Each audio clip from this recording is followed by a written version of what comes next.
Hi, I'm Camilla Ferradini, and in this video, I'm going to do a book review on The Demon Under the Microscope by Thomas Hager. This book is a non-fictional narration about the discovery of sulfur drugs, chemical substances that could effectively destroy a spectrum of bacteria within the body without damaging the body itself, otherwise known as the first antibiotics. The birth of chemotherapy, the treatment of disease by the use of chemical substances, can be traced back to the First World War. A war where the big advances were made in killing men, not saving them. During that time, an enthusiastic German medical student, Guerra Damak, was set to the task of providing medical care for the wounded back to a field hospital in the Ukraine. There, he realized that even the most heroic and seemingly successful surgeries could go completely wrong a few days later because of infections by bacteria, the worst of all being gas gangrene. By the end of the war, in 1918, he swore to defeat the demon that had killed thousands of German soldiers: bacteria. This is exactly what he did when in 1927 he was offered the title of Director of Experimental Pathology by Heinrich Hohlein, the head of the pharmaceutical research program at Bayer. There, by 1929, Damak had created a system that raised the testing of prosthetic drugs to a new level of precision. The only thing missing was a positive result. That arrived 4 years later when Clara, the chemist in charge of providing chemical compounds to Damak, started attaching sulfur-containing side chains to azo dyes.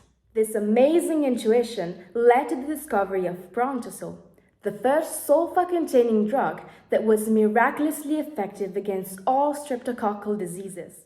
Sulfur drugs changed the way drug research was done, and in its various forms, it has saved likely millions of lives. Sulfur, in short, kicked off a revolution in medicine. The powerful new drugs changed how care was given as well as who gave it. Before sulfur, people were in the habit of going to the local druggist without the need of any sort of prescription. After some dramatic events like the Massengill elixir intoxication, where sulfur was dissolved in a toxic solvent causing hundreds of deaths in the US, drug regulations were changed, saving many lives from poorly tested patent drugs. Damak and sulfur's moment of glory finally arrived at the end of World War II, when 8 years after he had received the 1939 Nobel Prize, he was invited to Stockholm to take part in the official ceremonies. There, he finally experienced his first taste of what it meant to be a Nobel laureate. He was the first German scientist to appear at the Nobel ceremonies since the war. He was appreciated as a humanitarian and noted for the way he had tried to accept the prize back in 1939 and had been punished by the Nazis as a result. Sadly, by the time Damak finally received worldwide recognition for his work with sulfur, both he and the drugs he had helped to discover were on the way of being usurped by a medicine called penicillin.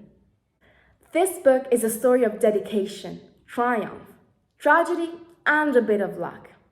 And it makes us reflect on how lucky our generation is to benefit from such amazing discoveries. I really enjoyed it, and I definitely recommend this reading to anyone who's watching.